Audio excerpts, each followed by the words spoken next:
Hello, my name is Kristen Gutu, and this is Technically Biased, the podcast that discusses bias in tech. Today's episode will be discussing what is currently unfolding in Palestine and in Israel. And before I have anyone click off due to their strong beliefs, please reconsider. The goal of this podcast is to encourage civil but provocative discussions. How are we supposed to learn if we refuse to listen to what is hard?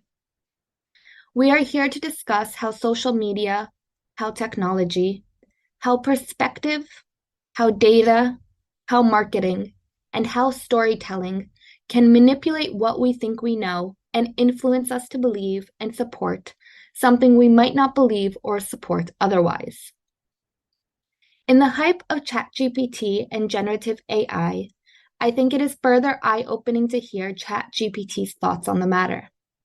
When asked if it thinks Palestinians deserve freedom, ChatGPT's response is, and I quote, "The question of whether Palestinians deserve to be free is a complex and contentious issue that depends on one's perspective and political beliefs. Different individuals and groups hold varying opinions on this matter." I will end the quote there. However, when asked if Israelis deserve freedom, ChatGPT strongly supports they do. Their answer is, and I quote, "Yes. Just like any other group of people, Israelis deserve to be free again." I will end the quote there. ChatGPT says that just like any other group, Israelis deserve to be free. But ChatGPT does not believe that Palestinians are deserving of the same human right. And why is that the case? If ChatGPT is an unconscious entity that has no ability to think for itself, then what are we feeding these technologies to output such horrendous and concrete beliefs? How do these technologies use human biases as input to further prime those that do not have access to better information? How do these technologies manipulate the way we think? And on that note, I would like to now introduce our guest, Marc Getzoff. He is a technology and data professional with a passion for the history of the Middle East. He holds a master's in economics from New York University and has studied extensively the histories of Israel, Palestine, and the surrounding region. While not a professional in history or politics, he brings in a nuanced perspective based on geopolitics and how the stories of these two nations continue to develop. It is important to note that it is neither my nor Marc's intentions to convince our listeners to feel hatred towards either side. We need to approach this situation, as with most delicate situations, with open hearts and the intention of understanding both sides' perspectives. That said, thank you so much for being here with us, Marc. Can you please start by giving us a further introduction of yourself and how you've become interested in these matters over the years? Sure thing, and thank you so much for that introduction. Apart from having gone to Cornell University and having studied industrial labor relations with a minor in economics, and then furthering that with a master's in economics at New York University, I find myself really drawn to studying the history of the Middle East, not just because of its ancient heritage, not just because I am Jewish, and therefore I find a very significant cultural aspect to it, but also because the situation there continues to develop year after year amongst many countries that are in flux. So whether it's civil conflict, whether it's civil strife, whether it is new governments forming or collapsing, the Middle East is very interesting from a geopolitical perspective. And that is why I've always been interested in it, on keeping tabs on the news. And that is why the recent 2 weeks have definitely been very busy for me, basically distracting myself from work by going down rabbit holes of news. And we've been discussing the developing events a bit over these last few days. And when I first mentioned some facts to you, my timeline started in 1948. So you made the very important note that it goes back before 1948. So can you give us a little history on the conflict and how it's evolved? So I won't go back too far. Basically, we'll be going at the time of the Ottoman Empire and right after it. So essentially, a lot of Jewish people throughout history had been living in Israel and expelled and returned and expelled throughout history. This happened with the Babylonians, the Assyrians, the Romans, the Greek empires, all the way up into the early 1900s. And after Jerusalem is taken by British troops against the Ottoman Empire, there is a 1917 Balfour Declaration. That is essentially a statement by the British government that called for the establishment of a national home for the Jewish people in what was currently then Palestine. And this was despite the fact that Jewish people made up less than 15% of the population there at the time. The declaration also technically stated that nothing shall be done which may prejudice the civil and religious rights of the existing non-Jewish communities. But it did not outline what those communities were. It didn't state what rights they had and or how they'd be protected. So akin to much of British imperial history, it stated a lofty goal, but didn't exactly lay out the specifics for anyone to follow. In the 1930s, a lot of Jews from Germany and later on what was at the time the Sudetenland of Czechoslovakia and in Austria, after it was annexed by Nazi Germany, a lot of Jews are looking to flee the region in Europe. And consequently, at the same time, essentially 32 countries convened in France to discuss resettlement. But while many of them expressed sympathy for Jewish refugees, most of them declined to take them in. And this included the US and Britain. So this gave credence to an ideology of Zionism that had existed for a long time by essentially the idea of a Jewish homeland. And while different locations had been offered, people even suggested places South Africa, as I think Uganda, people had suggested other locations. It became much more clear to this group of people that they were going to try to settle in what was then British rule Palestine. As the area proved popular, the Jewish population in what was then Palestine increased by 160,000 people between 1932 and 1935. So this put stress on the British occupation. There is then new immigration quotas in Palestine trying to limit the number of Jews.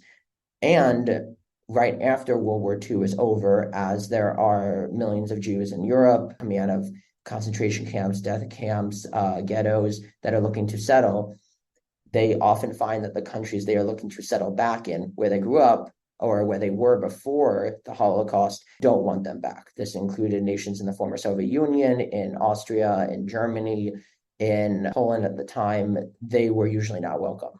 Many of them end up on the island of, I believe, Cyprus in a British internment camp, hundreds of thousands of them, essentially to be held indefinitely until they're eventually settled. So many eventually do settle in British occupied Palestine, many through illegal routes. And that leads us up to the events of 1948, when Britain basically surrenders the region, basically states that they are no longer going to be occupying Palestine. And the UN decides that it was going to be two separate states. They define the borders, and then we get the events up to 1948, as you described.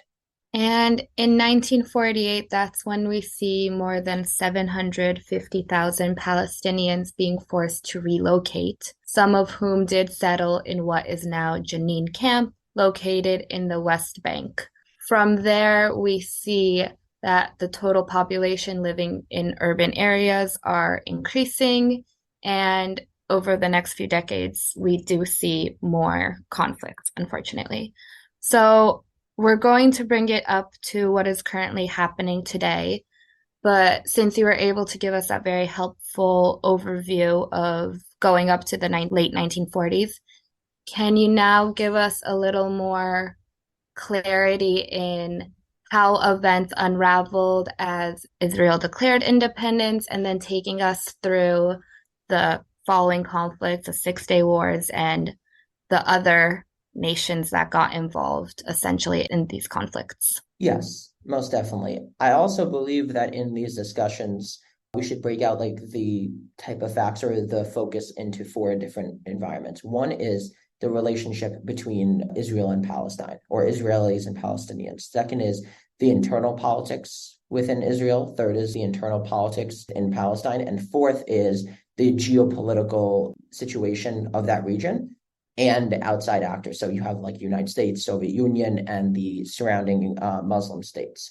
So after Israel declares independence, 5 countries, Egypt, Iraq, Jordan, Lebanon, Syria, declare war on Israel. They essentially invade the country, and this is right after Israel's government, after it declared independence, is recognized by both the United States and Soviet Union at the time, which at the time is seen as confirmed independence. Once you are confirmed independence by both superpowers of the Cold War, that was supposed to be a given. The Arab states essentially assumed that they could destroy the state of Israel, that they had larger armies, they had much more weaponry, they were not newly formed states. Some of them were, but not within the last few months. The war does not go well for them. Essentially, Israel is able to win the conflict, and in winning the conflict, I want to phrase this carefully, there are multiple massacres of Palestinians in many villages. In terms of civilian casualties in times of war, this war is actually relatively unique in that there are fewer per capita instances of these, but war always brings travesty upon civilians. So there are multiple massacres. There's essentially a breakdown in many ways of local Palestinian communities. This happens at Haifa, where Ben-Gurion himself essentially was dismayed and surprised at the Muslim population leaving the city after they actually tried to get them to stay.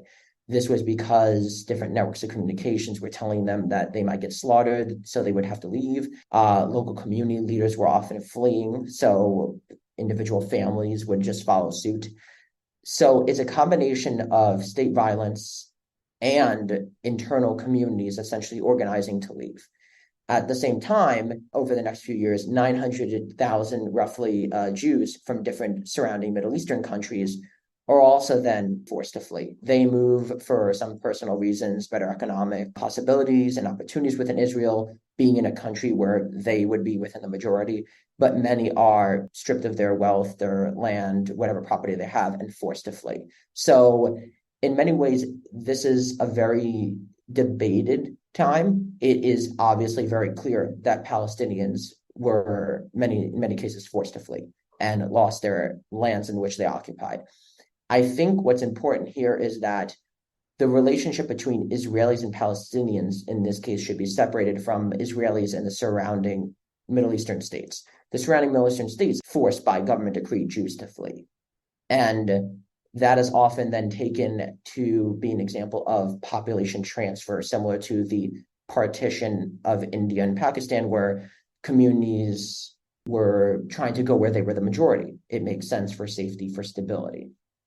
So after this happens and Israel becomes an independent state and there are Palestinians living in individual areas, they're living in Jordanian territory at the time in the West Bank, what is called West Bank now.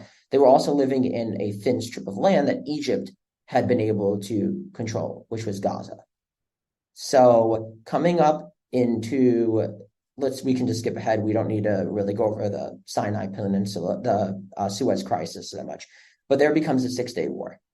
So in the 6-day war, which is one of the most fundamental conflicts in the history of Israel and Egypt and the surrounding region, Egypt has certain agreements with Israel over military armament, over waterways that Israel is allowed to use, and they begin violating those. Israeli intelligence essentially takes this as a sign that Egypt is preparing for conflict, amassing troops and arms.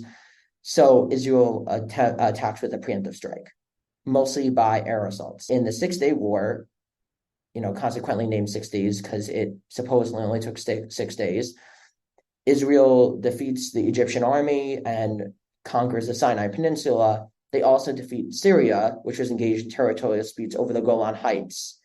And in this instance, this is seen as an embarrassment for the surrounding Muslim nations, that once again, Israel won a military conflict against larger and better armed states.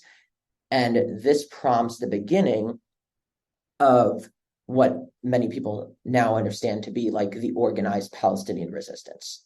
There is immense embarrassment within Egypt over the conflict. After Nasser is no longer there, his successor Sadat is essentially trying to reconquer the Sinai Peninsula.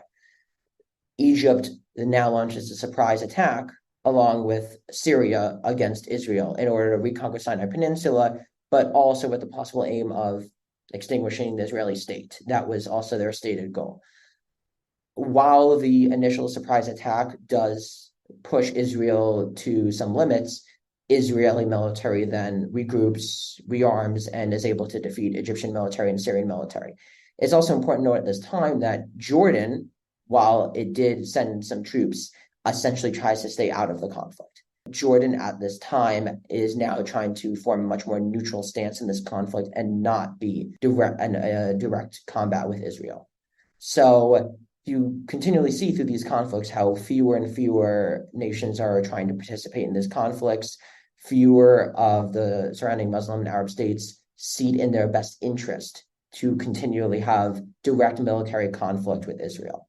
So after this Yom Kippur War, we essentially have then later on the Camp David Accords in 1978, where U.S. President Jimmy Carter arrived at what he called a framework for lasting peace. And these were the blueprint for a peace treaty that ended up having Egypt recognize Israel in order for the Sinai Peninsula to be transferred. So this was of immense significance for this time.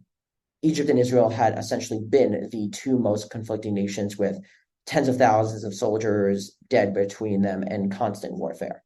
The difficulties after this, though, are twofold. Egypt is expelled from the Arab League for recognizing Israel and is essentially supposed to become pariah amongst the Arab world. And Sadat, who signed it, is assassinated within Egypt.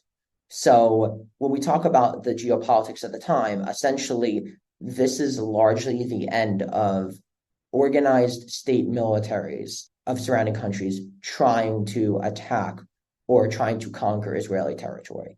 This is essentially the last of those conflicts, but it's not the last of the conflicts that will involve those militaries in more internal disputes or disputes within their own borders.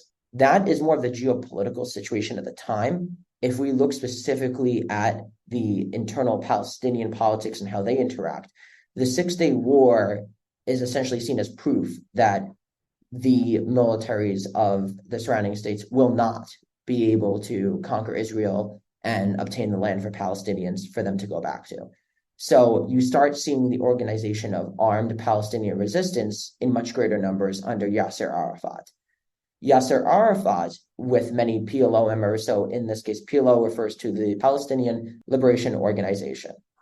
They and a lot of the refugees after the Six-Day War in the West Bank flee into Jordan. There is a small military battle that lasts roughly a few days in which Israel's military is turned back by a combination of PLO fighters and Jordan fighters. This immediately raises the popularity of what was called the Fayadin, which were PLO military members. Then Yasser Arafat, with the PLO, tries to unseat the government of Jordan, to take it over and install a much more friendly government. They do this by trying to assassinate the ministers and the king at the time. In response, the king of Jordan, Hussein, essentially goes down hard with brutal military attacks on the Palestinian refugee camps and the Palestinian Liberation Organization, and they flee. Some flee back into Israel, and many flee into southern Lebanon. But this is known as Black September, the time in which a lot of the Palestinian refugees and the PLO are essentially expelled from Jordan. And this is very important for current Jordanian politics, where you can even see the Jordanian president says, we don't want any more refugees. After they flee into southern Lebanon, this creates a very tense situation in Lebanon, which is historically a very divided nation along Sunni, Shia, and Christian lines. There was an old census, I believe, that essentially said each group had roughly 1/3 of the population, and there has not been a census since. That is because their goal is to split the government equally 3 ways, and if there was a new census showing that some of the population, maybe Sunni or Shia, is now 40 or 50% of the population, that would be seen as illegitimate. And they're very afraid of the internal strife that would cause. After the PLO and many Palestinian refugees set up in southern Lebanon, they essentially create a state within a state. They set up checkpoints, they start policing the area, and they launch military rockets into northern Israel. And they try to assassinate an Israeli minister. Israel takes this as a cause of war and sends the military in to invade southern Lebanon. This creates a horrible situation in Lebanon, in which you have Christian militia, right-wing militias murdering innocent Islamic communities. You have retaliatory attacks by Shia right-wing militias and arms of the PLO attacking innocent Sunni communities and Christian communities. This doesn't end for decades. And Beirut, the capital of Lebanon, is consistently under siege and under attack. And eventually you have a Syrian occupation of Lebanon in order to essentially pacify the region. What we end up with now is Hezbollah, a very well-armed, very well-organized, Iranian-backed militia that is currently pretty much in control of southern Lebanon. They can control who passes by, they continually launch rocket attacks into Israel, and they essentially are free from the government in Beirut from policing them. So that is the current situation now. We can stop there for now in the timeline. And obviously, I know you want to continue with newer points, so we can do that. So I think this is all very helpful. And the reason I do want you to give this timeline for our audience is because you have so much information to share. And I'll let you share more of the more notable, of course, it's all notable, but some of the more notable points. For my goal is to show how our perspective is influenced by technology. So right now we see social media influencing us, we see technology influencing us. And I'm curious to see what your thoughts are regarding how this influences people internally and externally. So, for example, we've heard that during the Russian-Ukraine war, a lot of Russians were fed propaganda, so they were fighting for a cause that they might not have necessarily been in line for.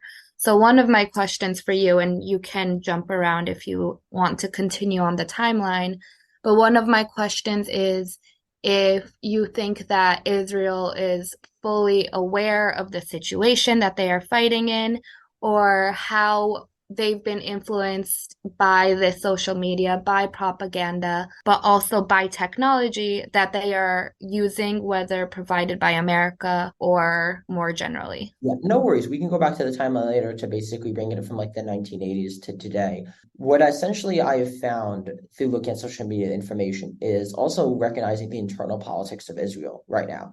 They have had, I think it was either 5 or 6 elections within recent years, because it is very hard for any government that is formed to stay together and to be popular. Netanyahu, the longest serving prime minister in Israeli history, recently resorted to forming a government with extremely right-wing parties. These include people such as Ben-Gvir, who was not even allowed in the Israeli military because of his radical ideology. This is a man who has a poster of the person who committed the massacre in the Cave of the Patriarchs on his mantle. This is a person who has made multiple statements of eradicating Palestinians, and Netanyahu has him in his government. Netanyahu's personal interests can diverge often from the goal of Israeli policy, but it can also direct it. That is one of the most difficult situations here. I should state for people who are not familiar, Benjamin Netanyahu was part of Israeli special forces. His brother, Yoni Netanyahu, was killed, was the only casualty in the raid on Entebbe, which was a Israeli special operations military raid to save people who had been hijacked in Entebbe. And it was a resounding success. It's known today as like one of the bright spots in Israeli history for rescuing people with very few casualties. But Yoni Netanyahu died during that operation, was killed by extremists. So this is often speculated as having informed Benjamin Netanyahu's policies to be much more aggressive, nationalist, and unforgiving towards what he sees as Palestinian aggression. He has taken a much stronger nationalist and militaristic stance than many of the prime ministers before him. And this includes prime ministers such as Golda Meir, who served during Yom Kippur War, then during even more so than Menachem Begin, who was, controversial at the time for having made much more militaristic and controversial statements. So Benjamin Netanyahu, it's very hard to speculate on exactly what he wants out of this conflict, but he has obviously directed multiple offices within his government to put out media and to put out tweets and to put out stories that are inflammatory, which does not serve the purpose of de-escalating the conflict, and it only serves the purpose of maybe riling up the base or moves for a ground invasion. So I also think definitely technology plays a role, but especially in the sense of internal Israeli politics, which is asking the question now, how did this happen? So the initial Hamas attack was multifaceted. Many soldiers came over the border, broke down the walls. They went into Israeli communities. They did attack some military outposts along the way, but their main goal seems to have been, civilian communities that were not very well defended. Kibbutzes, the music festival, which has become infamous now. And one of the main questions is how is Israel, which has the surveillance power of Pegasus, which is like one of the most developed anti-privacy softwares in the world, with some of the best military intelligence and spy operations around the world that are renowned within Mossad. How did this happen in that they did not see it coming or were totally left unprepared? So I think technology plays a role in that. I think social media plays a role in that. Netanyahu will often ignore or will take social media posts or trending stories that are against Israel as proof that they should not listen to the outside world rather than the opposite. And so I think in that way that Biden's visit was an attempt to essentially try to de-escalate the situation. I think one of the most important things he said was, you don't want this to become Israel's 9/11, even though in many ways it is, because of the rage that came afterwards. So it might be comparable in many ways to the reaction to 9/11 and the Iraq War and the invasion of Afghanistan, in that it might be something that many people in Israel now see as inevitable, but something that will not be in the interest or will not have any almost good positive consequence in the end. And I think all those points are so important that you noted because, like you said, people are quick to share the most aggressive, the most violent news, the most clickable news. And yes, we need to get to the facts, but that's also not necessarily the most important thing. It's understanding how to mitigate it and to stop it, and less so to point fingers. And I think this can be furthered for different sides' narratives to help them sell their story regardless of the facts. Yes. So I think we left off around right before the first Intifada. The first Intifada comes along and is described as a shaking off of Israeli oppression. It begins with massive nonviolent protest, and some of those turn into violent clashes with Israeli police. 2,000 people end up being killed by the end. But the first Intifada is different from what comes later, second Intifada, in its much more economic aspect of, and its boycotts and its desire for more nonviolent protest. This continues until the signing of the Oslo Accords. And the Oslo Accords were signed between Yasser Arafat and Yitzhak Rabin in 1993. And this was essentially to establish a Palestinian Authority as the government of those regions. And then Yitzhak Rabin, the Prime Minister of Israel, is later assassinated by a ultra-right-wing Israeli who did not want the Oslo Accords, did not want any territory given up. Those Oslo Accords had become an extremely contentious issue within Israeli politics, with massive protests both for and against it. And it was during a protest for peace, a protest in support of the Oslo Accords, that Yitzhak Rabin is assassinated. And this is seen in many ways as a turning point in Israeli politics, in which the prospect of a permanent and lasting peace seems to have died. In 2000 to 2003, there was a second Intifada. It began when Ariel Sharon, who was then the leader of the Likud party, visited the Al-Aqsa Mosque in Jerusalem. And this is seen as a very big offense to Palestinians and to Muslims. So many Palestinians started protesting, many initially peacefully. Israeli police then cracked down on the protest, but then the protest morphed into something much more violent. They escalate into many suicide bombings, suicide attacks, truck bombings, etc., on major highways, on major entries into different roads, cities, etc. And one of the most important things here isn't just, I mean, let me say both. The loss of life and the casualties and injuries during the Second Intifada are much higher than the First Intifada, but the economic damage is much more severe. Imagine if New York City on a given year, there is an explosion from a truck bombing, suicide bombing on the FDR Drive, on the GW, in the Holland Tunnel, once every month. It would essentially shut down the city. It would shut down the traffic. People wouldn't feel that they would want to go and participate economically. And it essentially, I think, detracts 20% of GDP from both Israel and Palestine, which is a massive number when we talk about economics. So what happens in this way is that then there are, in the West Bank and in many areas, there are now border security and walls set up. This is essentially to prevent suicide bombing. Israel temporarily withdraws from Gaza in 2005 with a disengagement plan. And Hamas in 2006 wins the election in the Palestinian territory. So Hamas had began as a section of the Muslim Brotherhood from Egypt that was then found root in Palestine. And while beginning as a humanitarian organization, it then quickly morphed into a much more militant armed resistance movement. The difference between Hamas and what is called Fatah, or the older PLO, is that Hamas is much more Islamic fundamentalist in their understanding and has basically stated their mission, which is to eliminate Israel and also Jews many times around the world. The PLO was a much more secular organization that actually attracted a lot of adherents from around the world to their cause, from German left-wing dissidents, from Japanese left-wing dissidents, and found a lot more support amongst other countries. Hamas has not. Hamas's essentially ideal is a Sharia law, totalitarian, non-democratic, non-secular state controlled by them. And there have not been any elections since 2006, as Hamas does not allow it. So when Hamas unexpectedly wins a majority of council seats, the U.S. and Israel try to undermine it. They essentially try to provide aid to the Fatah commander at the region. And then there's a brief civil war that breaks out, and Hamas defeats Fatah. So the remainder of Fatah now controls the West Bank, which is the area between Israel and Jordan and the Palestinian area there. So they're separated from Gaza.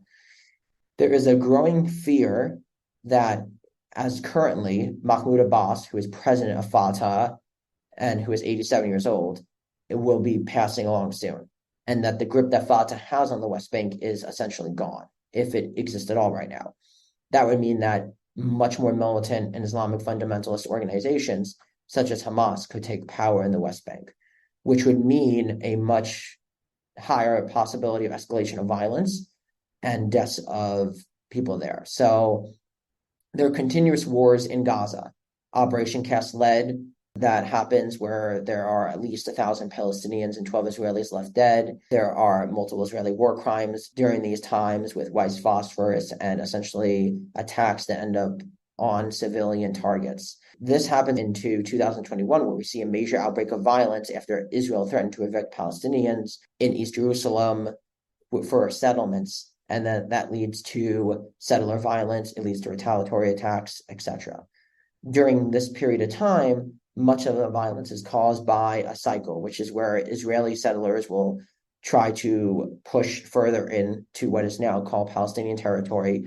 Many Palestinians at the time, some backed by militant organizations, will resist and attack the settlers. And then Israeli defense forces are called upon to defend those settlements. There's also a growing divide within Israel, and there still is, over whether these settlements should exist at all. And many people do not. So the settlements are often pushed by much more ultra-right Orthodox people within Israel, and many of these people do not currently serve in the military. They find an exemption through their religious service. So there is an internal political discussion within Israel that has always been controversial, which is that the people who call upon the IDF to defend them all the time are not required to serve in the IDF, while the men and women of every other religious sect is required. So that sort of brings us to today, where on October 7th, Hamas launches the attack, And now we see the retaliation by Israel. So that's a lot to unpack. Right. And even if there were pauses in conflict, there was clearly never really a time of peace between these regions. So, how do you think things have been escalating even since the Israeli launch in July, and how now, again, you mentioned October 7th? Do you think the increase in current attacks is their attempt to truly wipe out the Palestinian people as they so promoted? Or is there any hope to think that things might turn around given the increased escalation specifically this year? So I think this is where we get into the breakdown of internal politics. One is that internal Israeli politics, you would find that the people would not majority agree with the idea of wiping out Palestinians. That is a very unpopular idea. The support of killing 2 million people within Gaza is extremely unpopular. Even now, even after the attacks, if you were to poll, it would not be a popular opinion.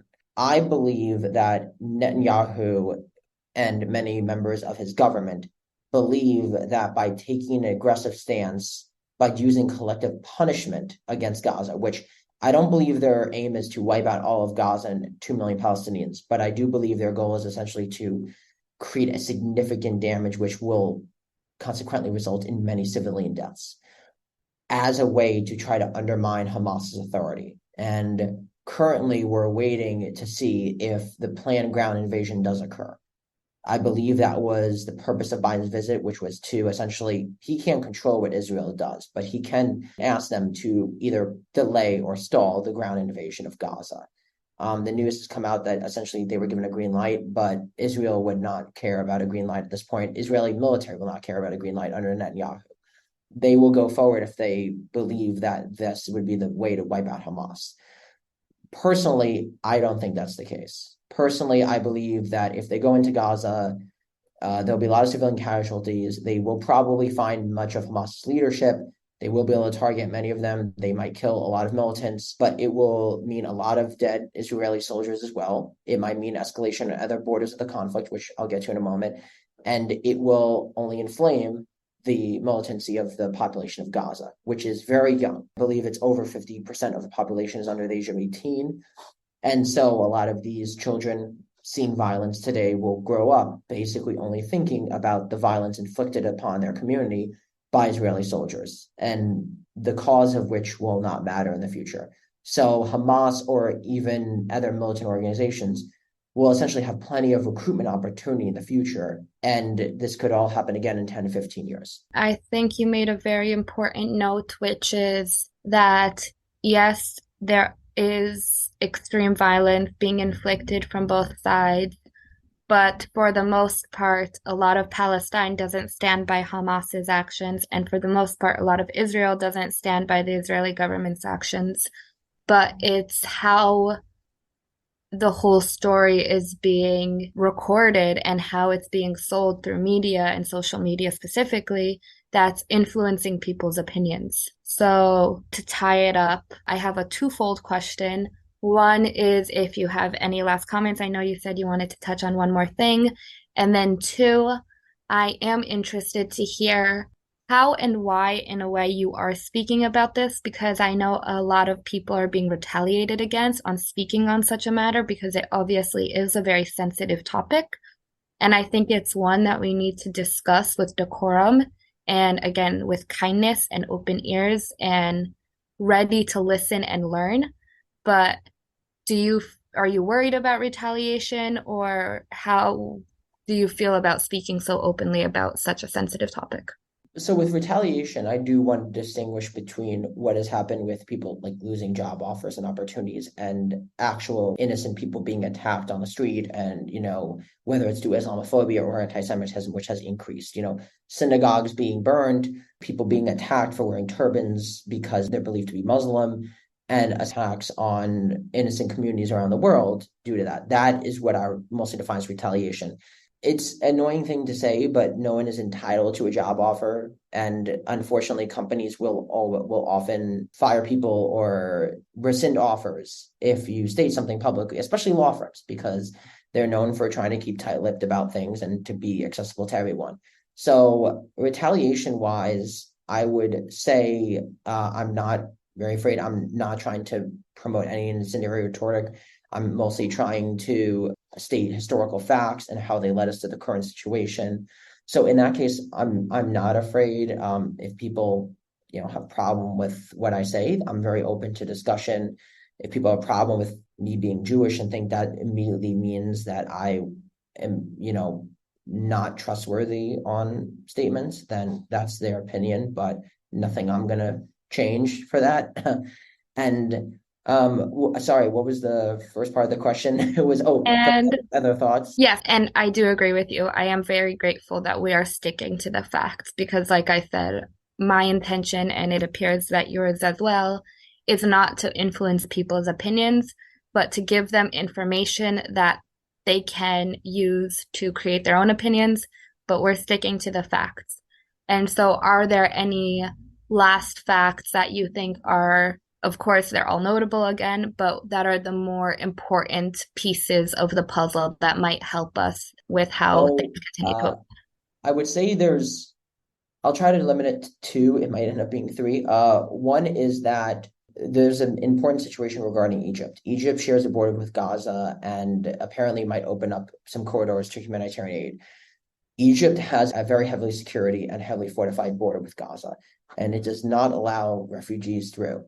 This is historically the case because two things. One is that when there were a mass of PLO and Palestinian refugees, suicide bombings within Egypt increased immensely. It was seen as a very dark time in Egyptian history. And two is that Egypt currently has, I believe, over 8 million refugees at the time. Egypt has wars on all fronts across its borders. To the south, it has had Sudan and South Sudan. To the west, it has had Libya, which has been in low-grade civil war ever since Gaddafi has been gone. And it continually has now seen conflict within Gaza. So a massive population influx of Palestinian refugees into Gaza is not what the Egyptian government at all desires, similar to Jordan. So Palestinians are kind of wedged in on multiple fronts in that there are very few countries willing to take them in outside to escape the horrors within Gaza that are occurring right now. The second point that I would want to get at is that the planned Hamas attack was almost definitively supported by Iran and by its cohorts within Hezbollah. So the Iranian government, which I want to make sure that people distinguish, is very different from the Iranian people. It is not a representative government. It is not a democratically elected government. It is an oppressive government that has used brutal methods to stay in power and continues to do so. So that Iranian government supports Hamas and supports Hezbollah, which is the terrorist organization that is much better funded, larger, and better equipped than Hamas to the north of Israel, and has essentially been organizing attacks against Israel as a way to create a wedge between Israel and Saudi Arabia, who were, many people speculate, were on the verge of signing a security and peace pact, which would be instrumental for the region in essentially trying to put away a conflict that has occurred in many ways throughout decades. So that is Iran's stated goal. The third is sort of a plea to people in general. Watch out for what people I would call as strange bedfellows, which is when you agree on an issue, when you are so passionate about an issue, when you are so decisive about an issue, and you share tweets and post and stories from people and you support people and like their stories and tweets and you start following them, watch for not just what they say on that one issue, watch what they say on other issues.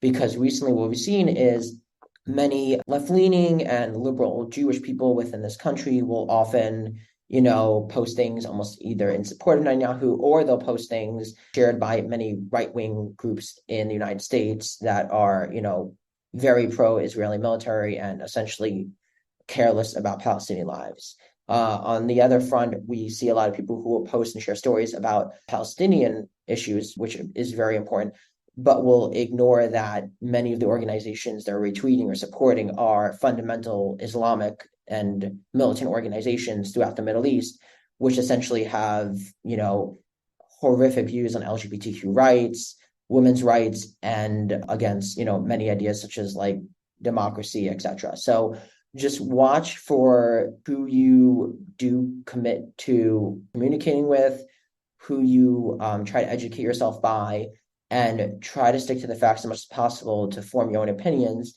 And we don't have to be the quickest to share stories or the quickest to share news if we don't know fully what the story is. This is not to say that horrors are not being committed.